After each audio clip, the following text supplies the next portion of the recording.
வணக்கம் நண்பர்களே, இது நம்ம R15 V3 சீரீஸோட பார்ட் 4 வீடியோ. இந்த ஃபீல்டில் லவ் கூட தாங்க கம்பேர் பண்ண முடியும். ஏன்னு சொல்கிறேன்னா, ஒரு பொண்ணு நம்ம ரோட்டில் பார்ப்போம், காலேஜில் பார்ப்போம், அங்கே பார்ப்போம், இங்கே பார்க்க அந்த பொண்ணு பேசுறது, நடக்கிறது, சிரிக்கிறது, எப்படி நம்ம எல்லாத்தையும் பிடிச்சி கடைசியாக அந்த பொண்ணுக்கிட்ட ஓகே வாங்கி அவங்க அப்பா கிட்டே போய் நிற்போம், பொண்ணு கொடுங்க அப்படின்னு. அதே மாதிரி தாங்க இந்த வண்டியும். இவனை ரோட்டில் பார்க்குறோம், அங்கே பார்க்குறோம், இங்கே பார்க்குறோம், அவனோட சத்தம், அவனோட லுக்கு எல்லாமே பிடிச்சி போய் இவனை வாங்கலான்னு ஷோரூமில் போய் நின்னா பொண்ணோட அப்பா கேட்பார்ல, உனக்கு என்னடா தகுதி இருக்குன்னு. அதே மாதிரில ஷோரூமில் நம்மளை பார்த்து கேட்போம். ஒரு வழியாக எல்லா தகுதியும் வளர்த்துக்கிட்டு அந்த பொண்ணோட அப்பா முன்னாடி போய் நின்று உங்கள் பொண்ணை கொடுங்க அப்படின்னு கேட்பாங்க.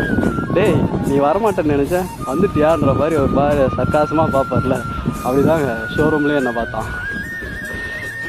அந்த ஃபீல் வேறு மாதிரி இருந்தது. எப்படியோ மற்றதா